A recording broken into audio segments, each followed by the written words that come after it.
The Collected Works of Edgar Allan Poe, Raven Edition, Volume 2. The Imp of the Perverse. In the consideration of the faculties and impulses, of the prima mobilia of the human soul, the phrenologists have failed to make room for a propensity which, although obviously existing as a radical, primitive, irreducible sentiment, has been equally overlooked by all the moralists who have preceded them. In the pure arrogance of the reason, we have all overlooked it. We have suffered its existence to escape our senses solely through want of belief, of faith, whether it be faith in revelation or faith in the Kabbalah. The idea of it has never occurred to us, simply because of its supererogation. We saw no need of the impulse, for the propensity. We could not perceive its necessity. We could not understand, that is to say, we could not have understood, had the notion of this primum mobile ever obtruded itself.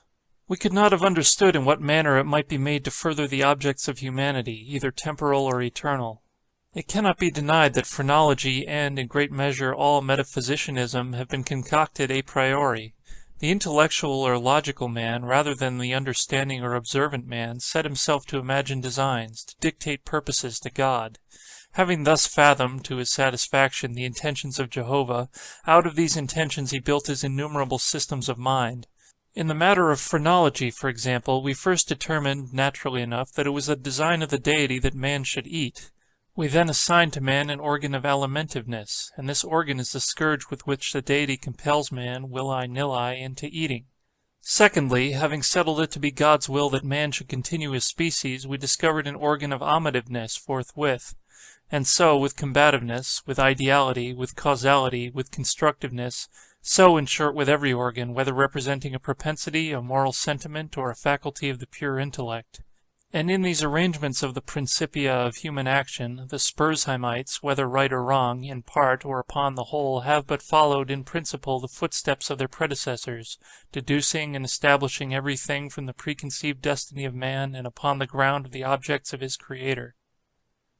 It would have been wiser, it would have been safer to classify, if classify we must, upon the basis of what man usually or occasionally did, and was always occasionally doing, rather than upon the basis of what we took it for granted the Deity intended him to do. If we cannot comprehend God in his visible works, how then in his inconceivable thoughts that call the works into being? If we cannot understand him in his objective creatures, how then in his substantive moods and phases of creation? Induction, a posteriori, would have brought phrenology to admit, as an innate and primitive principle of human action, a paradoxical something, which we may call perverseness, for want of a more characteristic term. In the sense I intend, it is, in fact, a mobile without motive, a motive not motivert.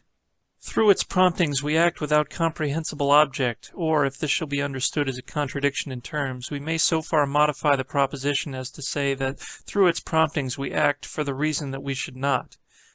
In theory no reason can be more unreasonable, but in fact there is none more strong. With certain minds, under certain conditions, it becomes absolutely irresistible. I am not more certain than I breathe than that the assurance of the wrong or error of any action is often the one unconquerable force which impels us, and alone impels us to its prosecution. Nor will this overwhelming tendency to do wrong for the wrong's sake admit of analysis or resolution into ulterior elements. It is a radical, a primitive impulse, elementary. It will be said, I am aware, that when we persist in acts because we feel we should not persist in them, our conduct is but a modification of that which ordinarily springs from the combativeness of phrenology. But a glance will show the fallacy of this idea. The phrenological combativeness has for its essence the necessity of self-defense. It is our safeguard against injury. Its principle regards our well-being, and thus the desire to be well is excited simultaneously with its development. It follows that the desire to be well must be excited simultaneously with any principle which shall be merely a modification of combativeness, but in the case of that something which I term perverseness, the desire to be well is not only not aroused, but a strongly antagonistical sentiment exists. An appeal to one's own heart is, after all, the best reply to the sophistry just noticed. No one who trustingly consults and thoroughly questions his own soul will be disposed to deny the entire radicalness of the propensity in question. It is not more incomprehensible than distinctive. There lives no man who at some period has not been tormented, for example, by an earnest desire to tantalize a listener by circumlocution. The speaker is aware that he displeases. He has every intention to please. He is usually curt, precise, and clear. The most laconic and luminous language is struggling for utterance upon his tongue. It is only with difficulty that he restrains himself from giving it flow. He dreads and deprecates the anger of him whom he addresses. Yet the thought strikes him, that by certain involutions and parentheses this anger may be engendered. That single thought is enough. The impulse increases to a wish, the wish to a desire, the desire to an uncontrollable longing, and the longing, to the deep regret and mortification of the speaker, and in defiance of all consequences, is indulged. We have a task before us which must be speedily performed. We know that it will be ruinous to make delay. The most important crisis of our life calls, trumpet-tongued, for immediate energy and action. We glow, we are consumed with eagerness to commence the work, with the anticipation of whose glorious result our whole souls are on fire. It must, it shall be undertaken today, and yet we put it off until tomorrow. And why? There is no answer, except that we feel perverse, using the word with no comprehension of the principle. Tomorrow arrives, and with it a more impatient anxiety to do our duty. But with this very increase of anxiety arrives also a nameless, a positively fearful, because unfathomable craving for delay. This craving gathers strength as the moments fly. The last hour for action is at hand. We tremble with the violence of the conflict within us, of the definite with the indefinite, of the substance with the shadow. But, if the contest have proceeded thus far, it is the shadow which prevails. We struggle in vain. The clock strikes, and is the knell of our welfare. At the same time, it is the chanticleer, note to the ghost that has so long overawed us. It flies, it disappears. We are free. The old energy returns. We will labor now. Alas, it is too late. We stand upon the brink of a precipice. We peer into the abyss. We grow sick and dizzy. Our first impulse is to shrink from the danger. Unaccountably we remain. By slow degrees our sickness and dizziness and horror become merged in a cloud of unnameable feeling. By gradations, still more imperceptible, this cloud assumes shape, as did the vapor from the bottle out of which arose the genius in the Arabian Nights. But out of this, our cloud upon the precipice's edge, there grows into palpability a shape far more terrible than any genius or any demon of a tale, and yet it is but a thought, although a fearful one, and one which chills the very marrow of our bones with the fierceness of the delight of its horror. It is merely the idea of what would be our sensations during the sweeping precipitancy of a fall from such a height. And this fall, this rushing annihilation, for the very reason that it involves the one most ghastly and loathsome of all the most ghastly and loathsome images of death and suffering which have ever presented themselves to our imagination, for this very cause do we now the most vividly desire it. And because our reason violently deters us from the brink, therefore do we the most impetuously approach it. There is no passion in nature so demoniacally impatient as that of him who, shuddering upon the edge of a precipice, thus meditates a plunge. To indulge for a moment in any attempt at thought is to be inevitably lost, for reflection but urges us to forbear, and therefore it is, I say, that we cannot. If there be no friendly arm to check us, or if we fail in a sudden effort to prostrate ourselves backward from the abyss, we plunge, and are destroyed. Examine these similar actions as we will, we shall find them resulting solely from the spirit of the perverse. We perpetrate them because we feel that we should not. Beyond or behind this there is no intelligible principle, and we might, indeed, deem this perverseness a direct instigation of the arch-fiend, were it not occasionally known to operate in furtherance of good.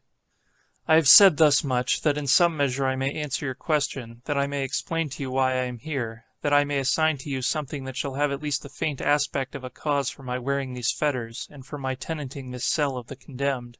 Had I not been thus prolix, you might either have misunderstood me altogether, or, with the rabble, have fancied me mad. As it is, you will easily perceive that I am one of the many uncounted victims of the imp of the perverse. It is impossible that any deed could have been wrought with a more thorough deliberation. For weeks, for months, I pondered upon the means of the murder. I rejected 1,000 schemes, because their accomplishment involved a chance of detection. At length, in reading some French memoirs, I found an account of a nearly fatal illness that occurred to Madame Pilau, through the agency of a candle accidentally poisoned. The idea struck my fancy at once. I knew my victim's habit of reading in bed. I knew, too, that his apartment was narrow and ill ventilated. But I need not vex you with impertinent details. I need not describe the easy artifices by which I substituted, in his bedroom candle-stand, a wax-light of my own making for the one which I there found. The next morning he was discovered dead in his bed, and the coroner's verdict was, death by the visitation of God. Having inherited his estate, all went well with me for years. The idea of detection never once entered my brain. Of the remains of the fatal taper I had myself carefully disposed. I had left no shadow of a clue by which it would be possible to convict or even to suspect me of the crime. It is inconceivable how rich a sentiment of satisfaction arose in my bosom as I reflected upon my absolute security. For a very long period of time I was accustomed to revel in this sentiment. It afforded me more real delight than all the mere worldly advantages accruing from my sin. But there arrived at length an epoch, from which the pleasurable feeling grew, by scarcely perceptible gradations, into a haunting and harassing thought. It harassed because it haunted. I could scarcely get rid of it for an instant. It is quite a common thing to be thus annoyed with the ringing in our ears, or rather in our memories, of the burden of some ordinary song, or some unimpressive snatches from an opera. Nor will we be the less tormented if the song in itself be good, or the opera air meritorious. In this manner at last I would perpetually catch myself pondering upon my security, and repeating in a low undertone the phrase, "I am safe." One day, whilst sauntering along the streets, I arrested myself in the act of murmuring, half aloud, these customary syllables. In a fit of petulance I remodelled them thus: "I am safe, I am safe, yes, if I be not fool enough to make open confession." No sooner had I spoken these words than I felt an icy chill creep to my heart. I had had some experience in these fits of perversity, whose nature I have been at some trouble to explain, and I remembered well that in no instance I had successfully resisted their attacks. And now my own casual self-suggestion that I might possibly be fool enough to confess the murder of which I had been guilty, confronted me, as if the very ghost of him whom I had murdered, and beckoned me on to death. At first I made an effort to shake off this nightmare of the soul. I walked vigorously, faster, still faster. At length I ran. I felt a maddening desire to shriek aloud. Every succeeding wave of thought overwhelmed me with new terror, for, alas! I too well understood that to think, in my situation, was to be lost. I still quickened my pace. I bounded like a madman through the crowded thoroughfares. At length the populace took the alarm, and pursued me. I felt then the consummation of my fate. Could I have torn out my tongue I would have done it, but a rough voice resounded in my ears, a rougher grasp seized me by the shoulder. I turned, I gasped for breath. For a moment I experienced all the pangs of suffocation. I became blind, and deaf, and giddy, and then some invisible fiend, I thought, struck me with his broad palm upon the back. The long imprisoned secret burst forth from my soul. They say that I spoke with a distinct enunciation, but with marked emphasis and passionate hurry, as if in dread of interruption before concluding the brief but pregnant sentences that consigned me to the hangman and to hell. Having related all that was necessary for the fullest judicial conviction, I fell prostrate in a swoon. But why shall I say more? Today I wear these chains and am here. Tomorrow I shall be fetterless. But where?